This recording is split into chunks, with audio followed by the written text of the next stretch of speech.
네, 여러분 지난 한 주간 평안하셨습니까? 오늘은 사순절 네 번째 주일입니다.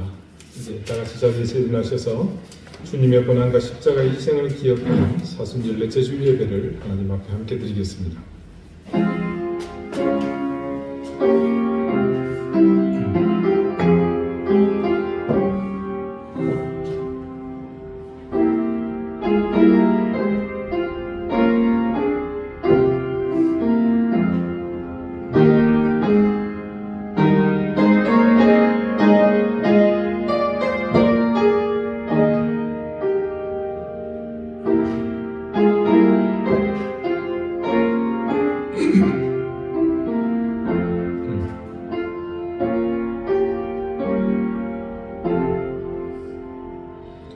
우리에게 있는 대제사장은 우리의 연약함을 동정하지 못하실 리가 아니요 모든 일에 우리와 똑같이 시험을 받으신 이로되 죄는 없으시느니라.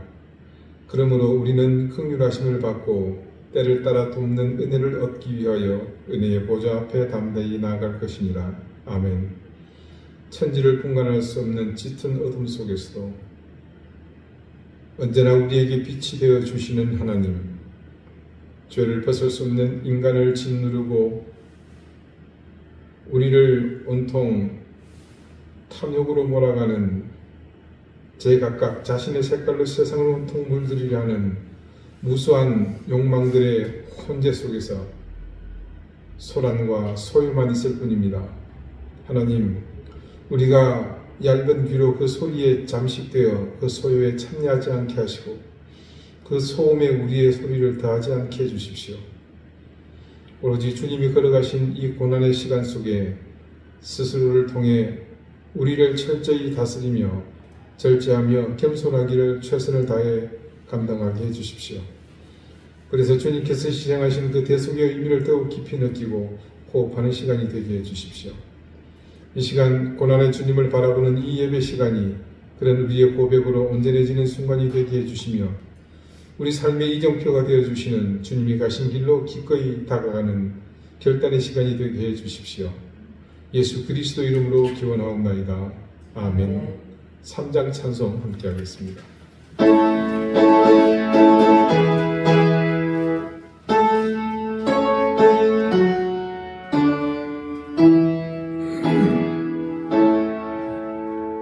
성부 성자와 성령 찬송과 영광 돌려보내세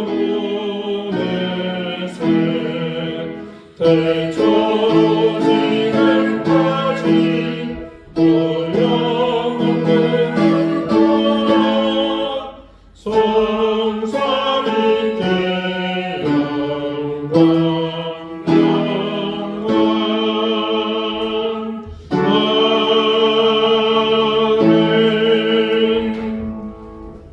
이제 다 함께 참회의 기도를 드리겠습니다.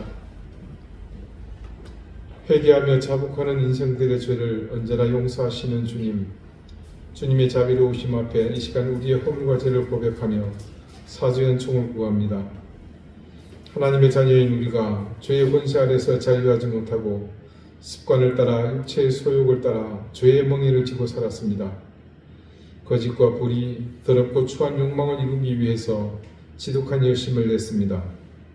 더 가지고, 더 누리고, 더 올라서기 위해 나는 나를 그렇게 만들어줄 불의와 거짓, 그리고 죄의 유혹을 거절하지 못하고 그들이 내미는 손길을 기꺼이 잡았습니다. 그 손길 때문에 사랑도, 인내도, 그리고 용서하는 마음과 불쌍히 여기는 마음들은 모두 우리 삶에서 그 가치를 잃어갔습니다. 주님께서는 우리가 죄를 따라가며 멸망길로 가는 것을 돌이켜 생명의 길로 인도하시고자 고난의 길을 순종하며 묵묵히 나가셨지만 우리는 그 길의 존재마저도 부인한 채 불나방처럼 욕망의 빛을 향해 달려나갔습니다. 주님, 우리의 이른 악한 행실을 용서해 주십시오. 고난의 길을 가시는 주님을 바라보며 그 길을 함께 걸으며 의와 진실 그리고 언제나 믿음의 길로 나가게 해 주십시오. 이제는 하나님과 나만이 하는 은밀한 죄를 생각하며 계속해서 침묵 가운데 참회의 기도를 드립니다.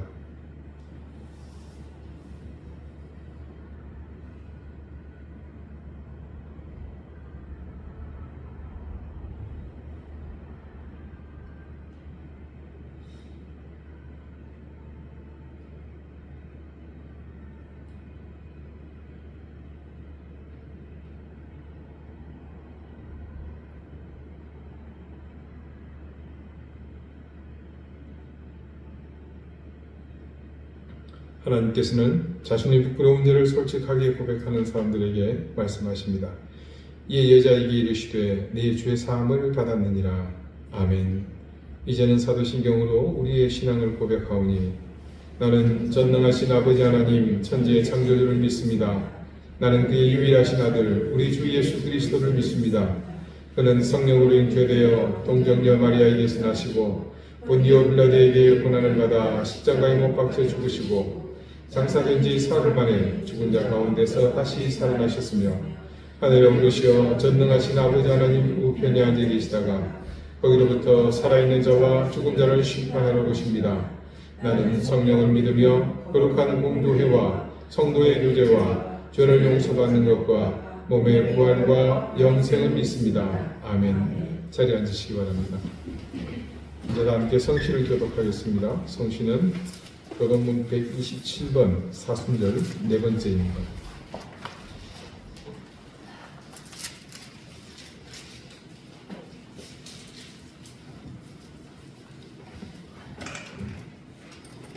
여호와를 자기 하나님으로 삼은 나라 곧 하나님의 기업으로 선택된 백성은 복이 있도다. 여호와께서 하늘에서 보고사 모든 인생을 살피시며 곧 그가 거하시는 곳에서 세상의 모든 거민들을 보고 살피시는도다. 그는 그들 모두의 마음을 지으시며 그들이 하나님을 보고 살피시는도다. 많은 군대로 구원받은 왕이 없으며 용사가 힘이 세어도 스스로 구원하지 못하는도다. 우리의 영혼이 여호와를 바라며 그는 우리의 공부가 함께시도다. 우리 마음이 그를 즐거워하며 우리가 그의 성호를 의지하였기 때문이로다.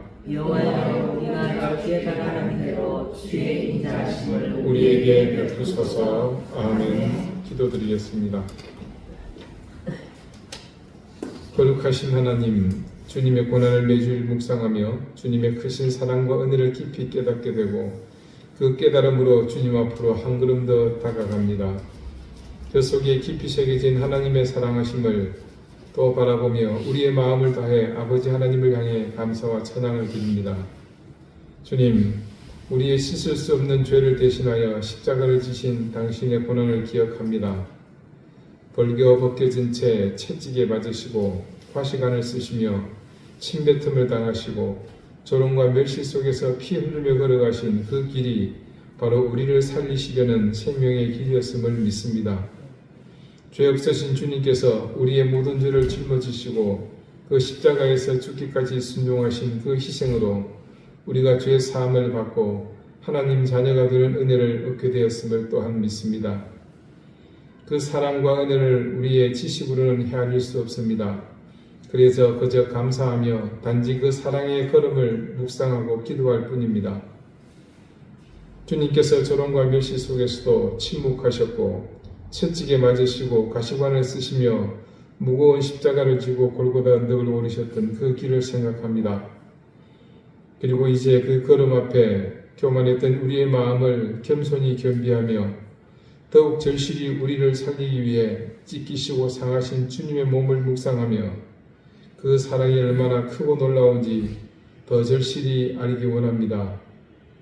주님, 우리는 늘 십자가의 길을 외면하고 편안하고 안락한 길을 선택하며 살았습니다.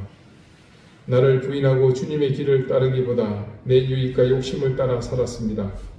주님, 우리의 교만과 이기심을 용서해 주십시오. 십자가의 사랑을 깊이 묵상하며 우리의 삶이 주님을 향한 헌신과 순종으로 새로워지게 해 주십시오. 주님께서 말씀하신 것처럼 자기를 부인하고 자기 십자가를 지고 주님을 따르는 참된 제자의 삶을 살기 원합니다. 십자가의 사랑을 본받아 더욱 겸손하고 온유한 마음으로 살아가게 하시고 서로 사랑하며 섬기는 삶을 통해 주님의 향기를 나타내게 해주십시오. 주님, 한 주 한 주 더해지는 사순절을 보내며 조금 더 주님 앞에 기도로 엎드릴 수 있게 도우시고 말씀을 통해 우리를 돌아보게 해주시기를 구합니다. 그래서 우리 삶 속에 남아있는 죄와 허물을 모두 내려놓고 주님의 은혜를 더욱 깊이 경험하는 시간이 되며 이제 다가올 고난주간과 부활의 아침을 기도로 준비하게 해주십시오. 주님의 고통과 희생을 깊이 묵상하며 부활의 소망을 품고 더욱 간절한 마음으로 주님께 나가게 해주십시오. 십자가의 죽음이 끝이 아니라 영광스러운 부활로 이어졌듯이 우리의 삶에도 절망이 아닌 소망이 있게 해주십시오. 우리 이den교회와 교우들이 십자가의 사랑을 세상에 전하는 통로가 되게 해주시고 어두운 세상 가운데 빛과 소금으로 우리 역할을 잘 감당하게 해주십시오. 특별히 고난 가운데 있는 교우들을 위로하시고 상태받는 영혼들을 하나님께서 품어주시며 질고 속에서 회복의 소망을 품는 저들에게 하나님께서 놀라운 은혜로 함께해 주십시오. 우리를 위해 십자가에서 죽으시고 부활하신 예수 그리스도 이름으로 기도드립니다. 아멘.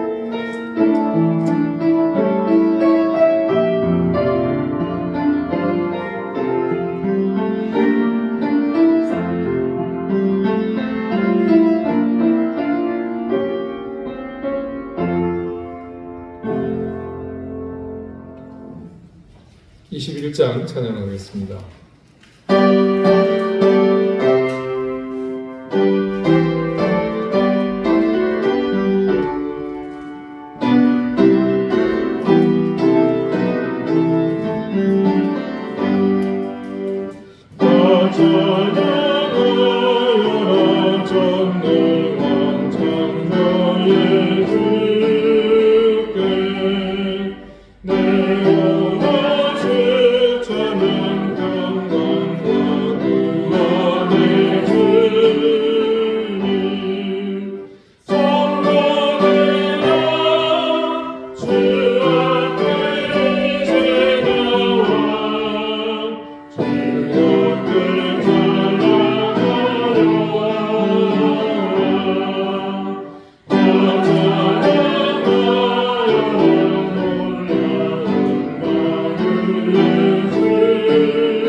오늘 이 예배 가운데 하나님께서 우리에게 주시는 말씀은 신약 성경 요한일서 2장 21절입니다.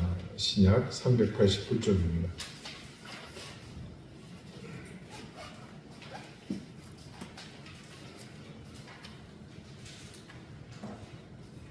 요한일서 2장 21절의 말씀을 제가 읽겠습니다. 이제 다 같이 자리에서 일어나 하나님의 말씀을 경청하십시오. 내가 너희에게 쓰는 것은 너희가 진리를 알지 못하기 때문이 아니라 알기 때문이요 또 모든 거짓은 진리에서 나지 않기 때문이라. 아멘. 자리에 앉으시기 바랍니다.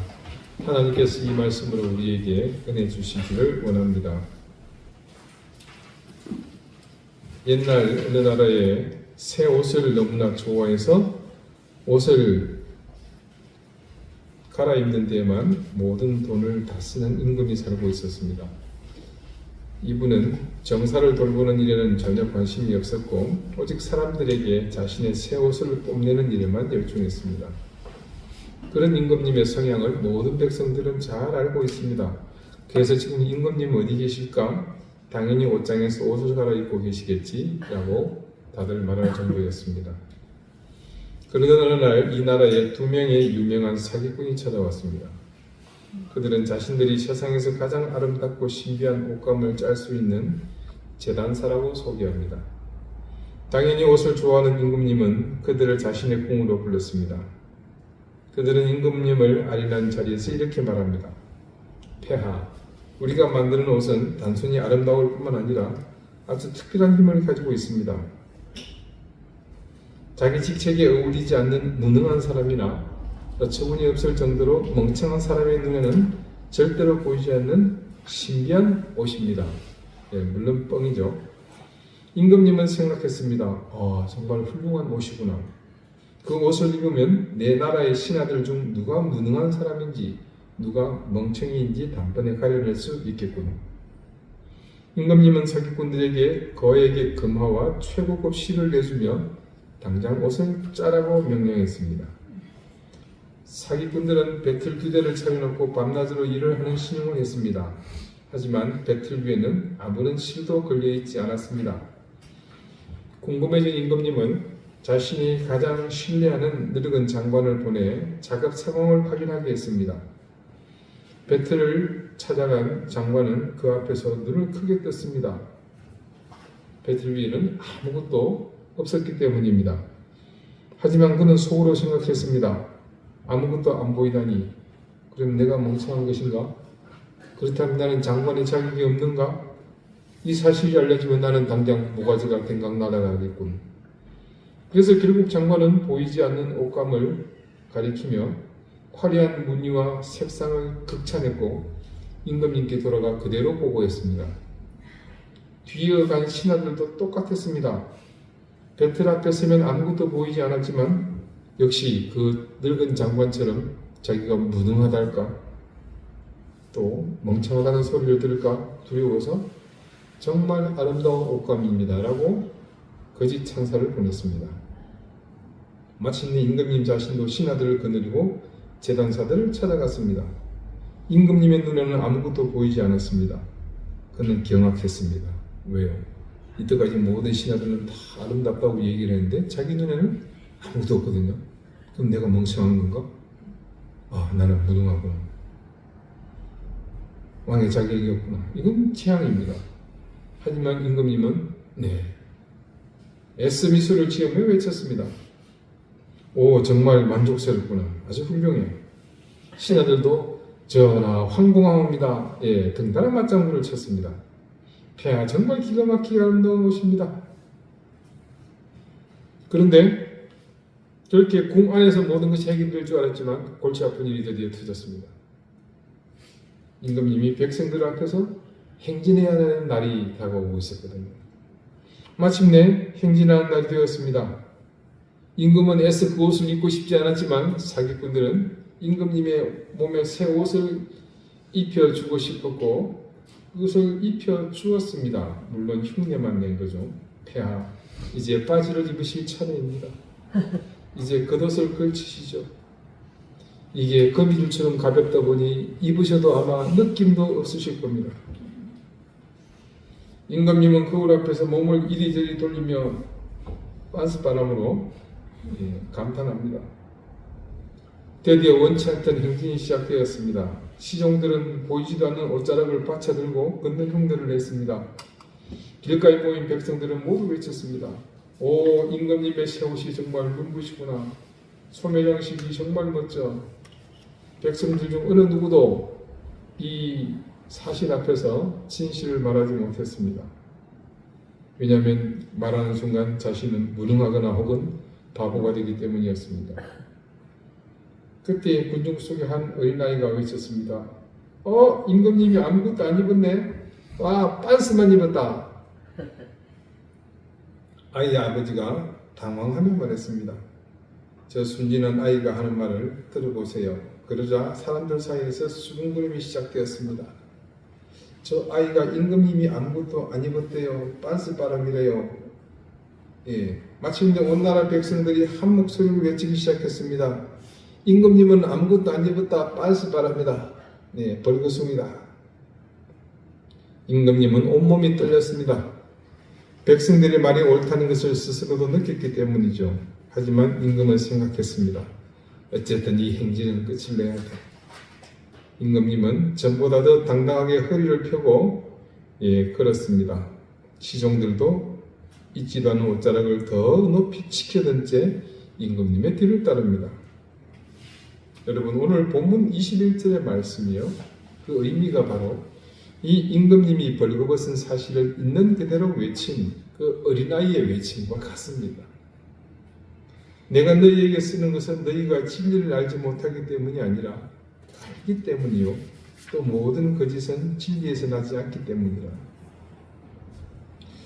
요한은 지난주도 말씀드렸습니다만 이 편지를 읽는 교인들에게 어떤 지식을 새로 가르치려고 하는 것이 아니죠.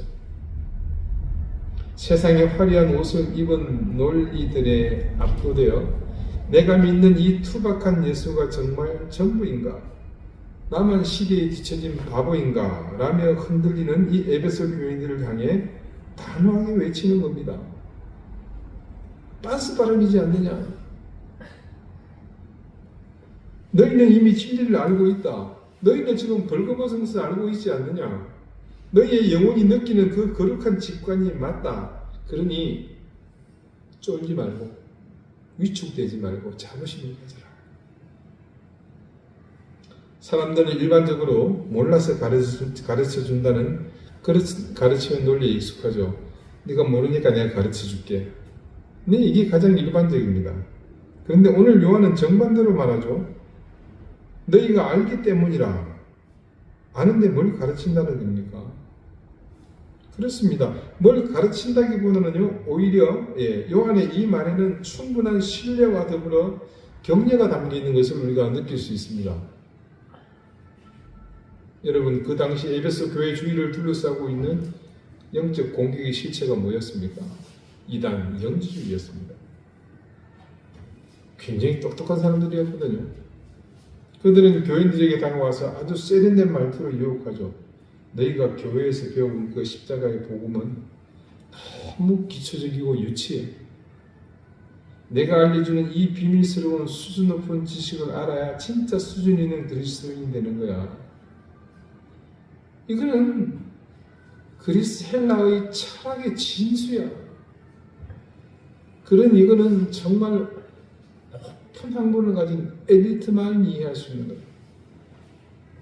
여러분, 이게 얼마나 무서운지 아십니까? 사람의 심리는 묘해서요. 누가 너희는 아직 몰라라고 하면 갑자기 내가 가진 것이 초라해 보입니다. 내가 평생 눈물로 지켜온 그 소박한 믿음, 어린아이 때부터 주일학교에서 배운 그 단순한 말씀이 왠지 낡은 것 같고 저 사람들이 말하는 복잡하고 신비로운 이야기가 진짜 깊은 진리처럼 느껴지기 때문입니다. 요한은 지금 바로 그런 생각을 가지고 있는 그 지점을 터치하고 있는 겁니다. 때리는 거예요. 만지고 있습니다. 아니다. 너희는 이미 기름 부음을 받았다. 뭡니까? 모든 알의 근원이 되는 성령의 역사심이 너희 안에 이미 있다는 겁니다. 그러니 이미 너희는 모든 것을 알고 있다. 우리가 오해해서는 안 되는 것이 있습니다. 신앙은 외부에서 새로운 정보를 수집하는 공부가 아니죠. 이미 내 안에 심긴 그 진리의 씨앗이 가진 가치를 성령의 조명 아래에서 발견하는 과정입니다. 자, 여러분, 이걸 어떻게 설명할까 한번 생각해 보니까요. 여러분, 은혜로운 말씀을 들으면 어떻게 됩니까? 갑자기 깊은 감동을 느끼게 되죠. 근데 여러분, 그 감동을 아무나 자꾸 얘기하면 그냥 도를 아십니까? 같은 취급을 받죠. 근데 여러분은 깊은 감동을 느끼면서 심지어 속에서부터 눈물이 쏟아 나오는 경험을 합니다. 그게 왜 그런지 아십니까? 그렇게 공명할 수 있는 뭔가가 그 속에 있기 때문이에요. 계시할 때 아무리 복받아라, 은혜를 누리라, 성령으로 그런 나를 얘기하지만 못 알아듣습니다. 그 안에 그것을 함께 받아들일 수 있는, 공명할 수 있는 것이 없기 때문인 거죠. 이해가 되십니까? 이미 우리 안에 그 모든 것을 공감할 수 있는 성령의 은혜가 부어져 있습니다. 그래서 이미 내 안에 심긴 그 진리의 씨앗이 가진 가치를 성령의 조명 아래 발견하는 과정, 그게 뭐다 여러분? 그게 신앙이에요. 믿음이고. 그러니 세상의 현란한 말잔치에 우리가 기죽을 필요 없습니다. 우리 안에는 그 현란한 말의 근본보다 더 위대한 것이 있음을 알지 않습니까? 우리 안에는 우주 만물을 창조하신 하나님의 영이 계십니다. 그분이 가르쳐 주신 이 단순한 진리보다 더 깊은 것은 세상 어디에도 없습니다. 우리의 영혼이 위축될 때가 언제입니까? 남들보다 성경 지식이 부족할 때입니까? 아니죠. 지난주 말씀을 기억해 보십시오. 답은 거기에 있습니다. 내 안에 계신 성령의 가르침보다 세상의 거대한 목소리가 더 크게 들릴 때입니다. 요한은 우리에게 그 영적인 열등감을 던져버리라고 지금 말하고 있는 겁니다. 기억하십시오. 그리고 절대로 잊지 마십시오. 우리는 이미 진리의 소유자입니다. 그렇다면 어떻게 그 수많은 거짓들 속에서 진리를 분별할 수 있을까요? 20절, 21절 오늘 하반절에 그 명확한 기준이 나오죠. 모든 거짓은 진리에서 나지 않기 때문이라. 여기서 요한은 분별의 기준을 지식의 양이 아니라 어디에 두고 있습니까? 어디서 나느냐? 출처에 두고 있죠. 어디서 났느냐? 그것이 중요하다는 거예요. 여러분, 위조 지폐를 전문으로 감별하는 사람들은 가짜 돈을 붙들고 연구하지 않습니다. 그죠? 그들은 매일 수만 번씩 진짜 지폐의 질감을 손으로 만지고 진짜의 미시한 이 선들과 색감들을 눈에 익힙니다. 진짜에 완전히 젖어 있으면 가짜는 굳이 비교하지 않아도 손끝에 닿는 순간 이거 가짜네, 이거 이물질네, 본능적인 거부감이 든다고 합니다. 여러분, 영적 분별력이 더 고맙습니다. 우리가 진리이신 그리스도 안에 거하고 있으면 진리에서 나지 않은 것들이 우리 삶에 침투하게 되면 우리 영혼이 먼저 반응합니다. 논리적으로 반박하기 전에 성령께서 이건 하나님께로부터 난 것이 아니다라는 경고음을 울려주시는 겁니다. 여러분, 그거 아십니까? 사탄은요 100% 가짜를 들이밀고 우리에게 오지 않습니다. 여러분, 100% 가짜는 누구나가 다 알죠. CHANEL인데 그 앞에 S를 딱 붙이고 오면 발음은 비슷하지만 누가 봐도 다 가짜인 줄 알죠. 사탄은 그렇게 어리석지 않죠. 그래서 사탄은 99%의 진리에 딱 1%의 탐욕을 살짝 섞어서 그렇게 가져옵니다. 그래서 누구나 겉으로 보면 너무나 훌륭한 신앙적 명분처럼 보입니다. 하지만 요한은 단호합니다. 뿌리가 진리에서 나지 않았다면 그것은 무조건 거짓이다. 여러분, 그 임금님을 속였던 사기꾼들의 논리가 얼마만큼 완벽합니까? 얼마나 논리적이었어요. 현명한 사람에게만 보인다는 말은 그 누구도 반박할 수 있는 완벽한 덫이었습니다. 하지만 그 말의 뿌리는 무엇입니까? 그 사기꾼들의 사기죠. 탐욕이죠. 거기에 당사자들 속에 감춰진 탐욕이 이런 탐욕과 서로 맞물려 공명하지 않았습니까? 뿌리가 거짓이니까 거기에서 나오는 말은 아무리 세련되어도 결코 진리가 될 수 없습니다. 여러분, 오늘 우리 주변에도 이런 투명한 옷들이 얼마나 많습니까? 요걸 해야만 성공한다. 요게 요즘 유행하는 것이다. 이것도 안 하고 이것도 모르면서, 그런데 그럴 때마다 그 뿌리가 어디인지 반드시 확인해야 합니다. 그것이 십자가와 겸손에서 난 것인지 아니면 인간의 욕망과 자기 과시에서 난 것인지 반드시 분별해야 합니다. 여러분, 진짜를 아는 사람은 가짜를 두려워하지 않죠. 사랑하는 여러분, 그래서 이제 우리는 우리 일상의 모든 순간에 질문을 던져봅니다. 내 마음속, 지금 내 속을 가득 채운 이 생각은 지금 어디에서 났는가? 지금 내가 내리는 이 결정이 하나님을 사랑하는 그 마음에서 나온 것인가? 아니면 내 자존심을 지키려는 마음에서 나온 것인가? 내가 교회 가운데 내리는 비판의 목소리가 정말 교회를 사랑해서 난 것인가? 아니면 내 옳음을 증명하고 싶어서 내는 것인가? 여러분, 우리는 알지 않습니까? 출처가 다르면 열매는 다릅니다. 진리에서 난 것은 아무리 투박해도 평안과 생명을 낳지만 진리에서 나지 않은 것은 아무리 화려해도 결국 그것은 썩을 열매들을 맺을 뿐입니다. 그래서 그곳에는 갈등이 있고 내만은 있는 것이죠. 지난주 까라마조프가의 형제들 가운데 등장했던 추기경 그 대신문가를 다시 한번 떠올려 보십시오. 그는 진짜 예수를 가둔 채 그 이유를 뭐라고 말했습니까? 사람들의 빵과 행복 때문이라고 말하지 않았습니까? 명분은 훌륭했습니다. 하지만 그의 결정은 진리에서 난 것이 아니었습니다. 자기의 권력을 유지하려는 자기 탐욕의 뿌리에서 난 것이었습니다. 성경에 관한 지식은 박사급인데 삶의 결정들이 진리에서 나오지 않는 삶을 우리는 경계해야 합니다. 목소리는 거룩한데 그 말의 근원이 성령의 조명이 아니라 자기 자존심에서 나온다면 오늘 요한의 관점에서 그것은 명백한 거짓입니다. 그래서 이렇게 묻습니다. 목사님, 이게 제 욕망인지 성령의 음성인지 어떻게 압니까? 간단하죠. 그 생각 끝에 뭐가 남는지 그것을 분별해보면 출처를 확인할 수 있습니다. 예수 그리스도가 남습니까? 아니면 당신의 의가 남습니까? 그것을 살피는 것이 바로 출처를 확인하는 길입니다. 1849년 12월 22일 아침 러시아 상트페테르부르크의 셰메노프 광장입니다.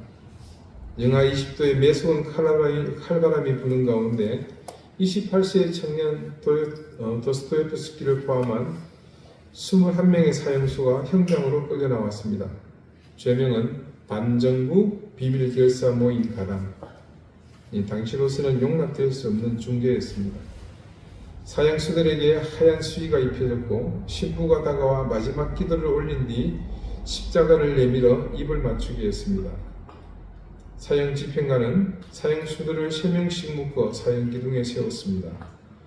도스토옙스키는 두 번째 그룹에 속해 있었습니다. 앞선 3명의 머리에 검은 주머니가 씌워졌고 군인들이 거총 자세를 취했습니다. 집행관의 조준 소리가 정적을 깹니다. 이제 방아쇠만 당기면 앞절의 친구들은 죽고 5분 뒤면 자신의 차례였습니다. 유명한 이 얘기 여러분 아시죠? 근데 이 얘기는 이것으로 끝이 아닙니다. 여기에 더 중요한 사실이 있습니다. 그 절체절명의 5분 동안 도스토옙스키는 생각했습니다. 나에게 남은 시간이 단 5분뿐이라니. 이분은 동료들과 작별하는 데 쓰고, 이분은 내 삶을 돌아보는 데 쓰고, 마지막 1분은 이 땅의 마지막 모습을 눈에 담는 데 쓰리라.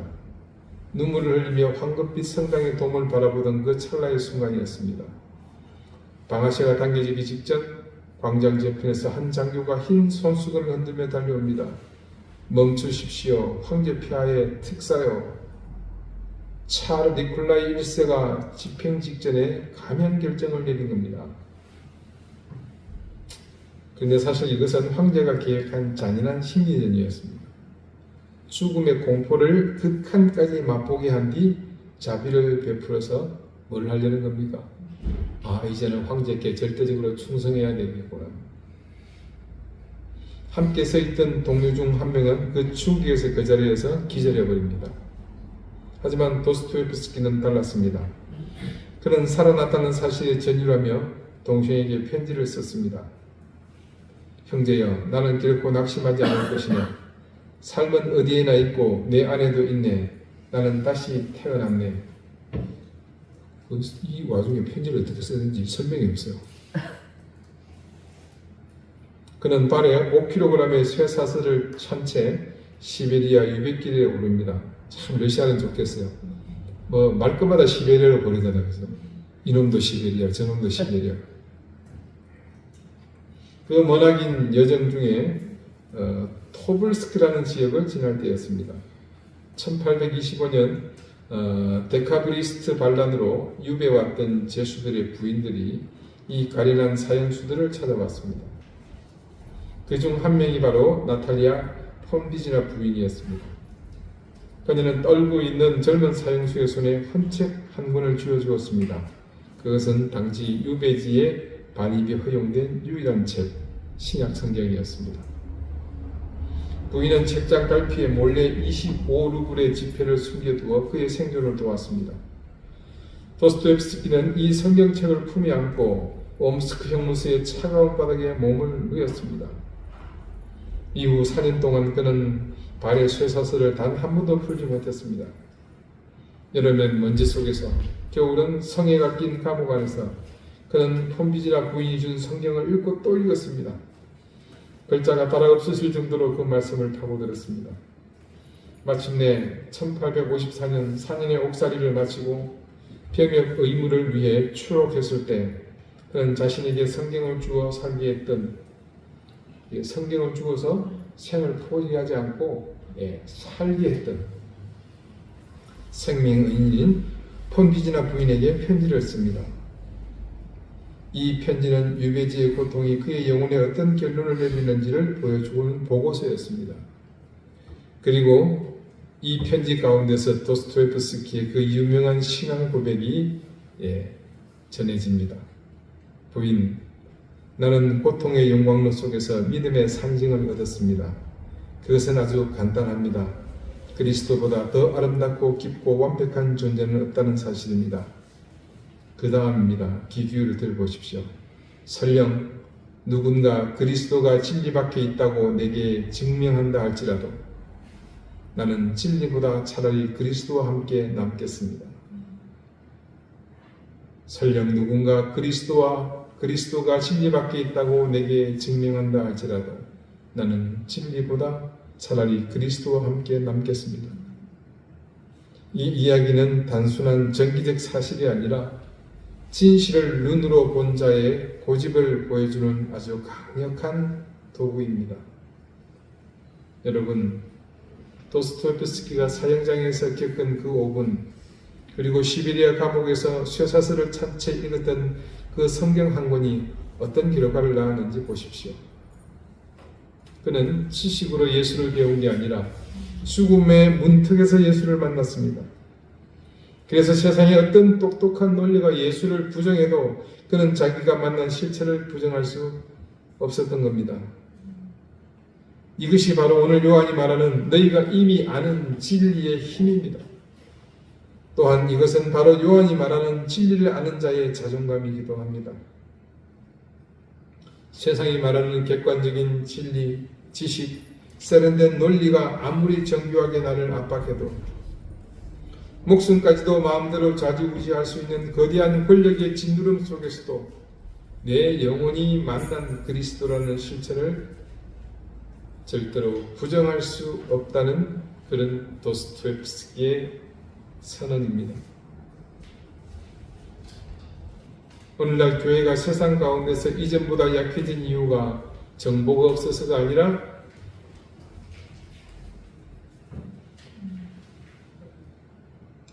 온전히 성령 안에 거하지 못한 것이라는 사실을 우리는 지난주에 알았습니다. 아시는 것처럼 지식은 지금 오히려 지천으로도 널려 있습니다. 문제는 내가 이미 알고 있는 진리에 대한 확신과 그 진리 안에 거함이 약해졌기 때문이었음을 우리는 철저히 깨닫습니다. 벌거벗은 임금님을 보고도 침묵했던 어른들은 지식이 많은 사람들입니다. 하지만 그 지식은 임금의 권력 앞에서 잠시 동안 자신을 보호해 줄 수는 있었지만 영원히 자신을 지키지 못했습니다. 오직 내가 보는 것이 진실이다라고 믿었던 아이의 확신만이 거짓의 견고한 그 성을 무너뜨렸습니다. 요한은 오늘 우리에게 그 어린아이의 확신을 회복하라고 권면합니다. 여러분의 믿음이 세상의 데이터나 과학적 논쟁 앞에 설 때가 있을 겁니다. 또는 분위기에 휩쓸려 혹은 거대한 힘의 실체 앞에 설 때도 있을 겁니다. 그때 우리는 당연히 위축되겠죠. 그러나 그 위축됨을 넘기는 순간 절대 당황하지 마십시오. 논리보다 앞서는 것이 여러분 생명입니다. 여러분 안에 흐르는 예수의 생명은 세상의 어떤 논리보다 강력한 진리입니다. 세상의 어떤 강력한 권력과 힘보다 예수 그리스도의 생명은 더 강력한 힘입니다. 신앙은 지식의 축적이 아니라 내 안에 이미 각인된 진리를 삶으로 외치는 사건입니다. 우리는 자꾸 내가 무언가를 더 알아야 한다고 생각합니다. 그래서 이곳저곳 기웃거리고 화려한 말씀시에 현혹됩니다. 하지만 요한은 뭐라고 말합니까? 너희 안에 이미 답이 있다. 여러분 안에 거하시는 성령님을 신뢰하십시오. 여러분이 처음 예수 그리스도를 만났을 때 가졌던 그 순수한 복음, 예수님은 나의 주님이시다라는 그 고백의 뿌리를 지키십시오. 신앙은 절대 복잡하지 않습니다. 단지 내가 알고 있는 진리, 내 안에 거하시는 성령의 가르침에 나를 온전히 맡기는 그것만이 유일합니다. 내가 아는 체하며 내 지식을 뽐내는 것이 아니라 내 안에 계신 성령께서 말씀하시도록 나를 비우는 겁니다. 우리는 지난주 말씀에서 중요한 사실들을 깨닫지 않았습니까? 내가 잘나서 아는 것이 아니죠. 성령께서 우리를 진리 가운데로 인도하시기 때문에 아는 것일 뿐입니다. 그러니 자만할 필요도 없고 두려워할 필요도 없습니다. 오직 내 안에 진리가 외치는 그 소리에 귀를 기울이며 그분 안에 우리는 조용히 거할 뿐입니다. 그것으로 족합니다. 여러분, 이번 한 주 여러분의 삶의 현장에서 수많은 투명한 옷을 입은 거짓들이 여러분을 유혹할 것입니다. 늘 그랬듯이 강약의 변화만 있을 뿐 우리에게 거짓을 받아들이고 그것을 진실로 믿으라고 우기는 세상의 압박이 있을 것입니다. 그때 담대히 선포하십시오. 너 임금님 빤스가 안 보이니? 임금이 벌거벗고 있는데 너희는 지금 빤스만 입고 있는 게 보이지 않느냐? 이건 진리가 아니지 않느냐? 나는 내 안에 거하시는 성령님의 음성을 듣고 그분이 비춰주신 것을 보고 그것을 말할 뿐이다. 여러분, 그 확신 속에서 그때 주는 진리가 주는 참된 자유를 누리면서 그리스도인의 길을 당당히 걸어갈 수 있기를 바랍니다. 그리고 그 길에서 이왕이면 이 사순절 기간에 주님의 권한이 주신 그 은혜를 더욱 깊이 느끼시고 참여하시는 여러분이 되시기를 바랍니다. 기도드리시겠습니다. 주님, 우리는 때로 세상의 요란한 지식 앞에서 우리가 가진 복음이 너무 작아 보여 침묵할 때가 있었습니다. 하지만 오늘 요한의 음성을 통해 우리 안에 이미 고귀한 진리가 있음을, 무엇보다도 존귀한 진리가 있음을 다시 깨닫게 해주셨습니다. 우리 심령에 성령께서 내주하심으로 깊이 각인시켜 주신 그 진리로 내 생각의 출처를 늘 살피게 하셔서 하나님께로부터 나지 않은 모든 거짓된 욕망과 두려움들을 과감히 물리치게 해주십시오. 벌거벗은 임금님 앞에 어린아이처럼 거짓이 가득한 세상 속에서도 진리를 진리라 외칠 수 있는 용기를 우리에게 주십시오. 이 사순절을 보내며 우리 안에 거하시는 성령의 세밀한 음성에 반응하며 오직 주님께로부터 난 삶을 함께 살아가도록 우리를 인도해 주십시오. 우리를 모든 진리 가운데로 인도하시는 예수 그리스도 이름으로 기도드립니다. 아멘. 267장 함께 찬송하겠습니다.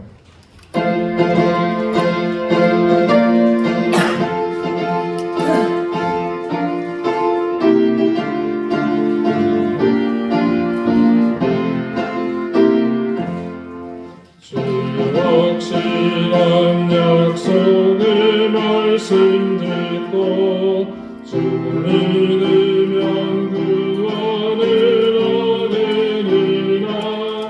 할렐루야 할렐루야 내가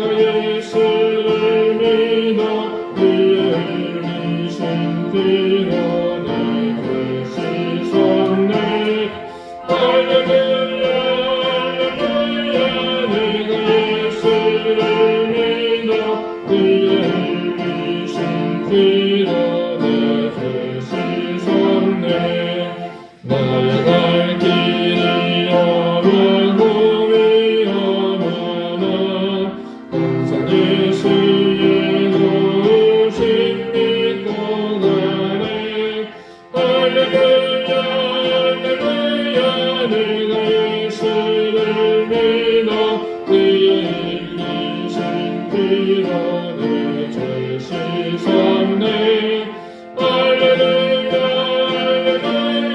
내가 예수를 믿어 그의 일리신 피로 내 죄 씻었네 주의 보좌에 천사들 둘러서서 우리 구주를 높이어 찬양하네 할렐루야 할렐루야 내가 예수를 믿어 그의 일리신 피로 내 죄 씻었네 할렐루야 할렐루야 내가 예수를 믿어 그의 일리신 피로 내 죄 씻었네 예언자들과 왕들도 반열대로 왕국이 따라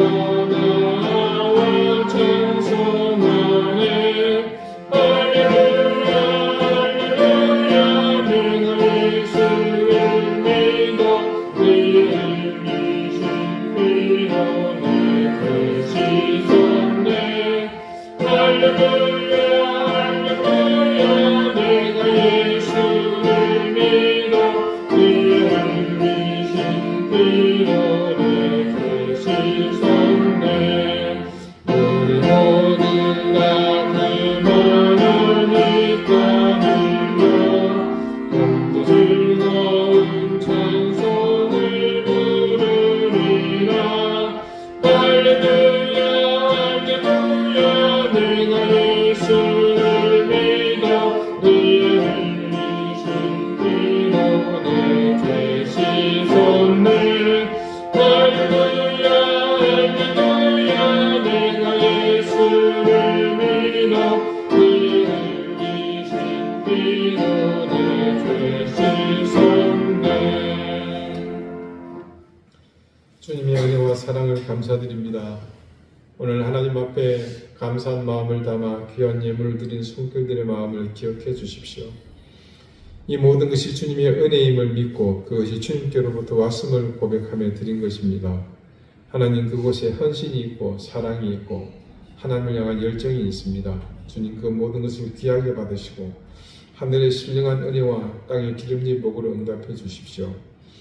교회를 섬기며 수고하는 손길들의 시간과 땀을 기억해 주십시오. 사랑하는 자녀들을 기억해 주십시오. 우리 교우들의 생업을 주님께서 지켜주십시오.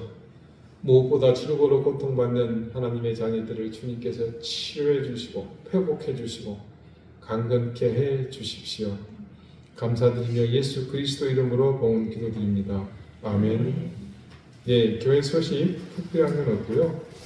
지난주 말씀드렸던 박정규 회장님은 폐렴은 좀 치료가 되었고요. 기력이 많이 쇠약해지셔서 좀 회복 중에 있다는 것, 그 정도 아시면 좋을 것 같습니다. 우리 전은숙 집사님 어머니를 위해서 계속 많이 기도해 주시고요. 또 우리 양재홍 집사님을 위해서도 여러분 계속해서 잊지 말고 기도해 주시기를 당부드립니다. 이제 다 같이 자리에서 일어나셔서 앞뒤 좌우에 계신 분들과 다정하게 인사를 나누시겠습니다. 54장 함께 찬송합니다.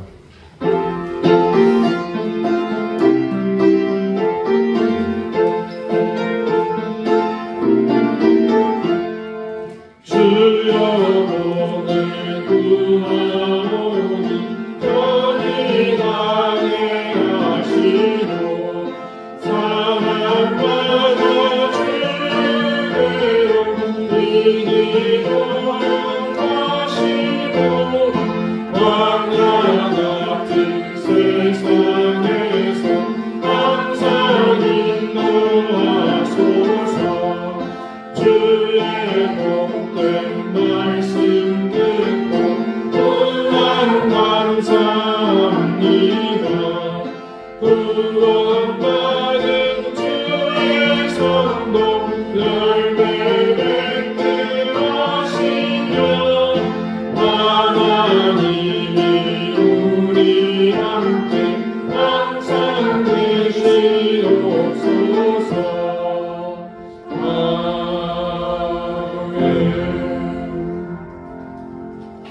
이제는 예수 그리스도의 은혜와 하나님의 사랑과 성령의 교통하심이 임금님의 빤스를 얘기할 수 있는 그런 참 진리에 관한 온전한 인식을 갖고 성령의 인도하심 속에 살아가는 그 삶을 소망하는 우리 이den교회 모든 성도들과 저들의 가정과 생업 위에 이제로부터 영원토록 항상 함께 하시기를 간절히 축원하옵나이다. 아멘.